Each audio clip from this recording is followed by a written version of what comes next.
এক বিস্তীর্ণ সবুজ বন ছিল, যেখানে নানা রঙের পাখি কলতান করত। সেই বনের এক প্রান্তে ছিল এক দারুণ সুন্দর ময়ূর, যার নাম ছিল নীলকণ্ঠ। তার পেখম ছিল ইন্দ্রধনুর মতো ঝলমলে, আর তার নাচে সবাই মুগ্ধ হতো। তবে নীলকণ্ঠ ছিল ভীষণ অহংকারী।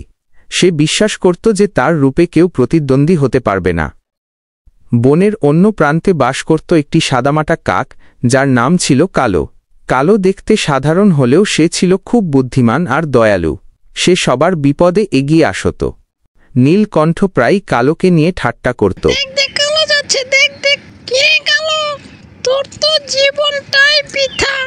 তোর না আছে আমার মতো রূপ সৌন্দর্য, আর না আমার মতো ভালো নাচতে পারিস। তোর তো জীবনটাই কাটে শুধু ময়লা আর আবর্জনার মধ্যে। কালো নীরবে তার কথা শুনত, কিন্তু কোনো জবাব দিত না। একদিন বনের উপর দিয়ে এক বিশাল ঝড় এল। আকাশ ঘন কালো হয়ে গেল, আর বিদ্যুতের ঝলকানিতে বন কেঁপে উঠল। মুষলধারে বৃষ্টি নামল, নীলকণ্ঠের ঝলমলে পেখম ভিজে ভারী হয়ে গেল। আমি উঠতে পারছি না কেন? আমার পা ভিজে একদম শেষ হয়ে গেছে। ঝড়ের মধ্যে আমি মরে গেলাম রে। আমাকে কেউ বাঁচাও, বাঁচাও আমাকে। অন্যদিকে কালো তার ছোট আর হালকা শরীরের কারণে ঝড় বৃষ্টির মধ্যেও বেশ ভালো উঠতে পারছিল। এটা আমাদের নীলকণ্ঠ না? সত্যি তো। এত দেখি ঝড়ের মধ্যে আটকা পড়ে মহা বিপদে আছে। এক্ষুনি তাকে বাঁচাতে হবে।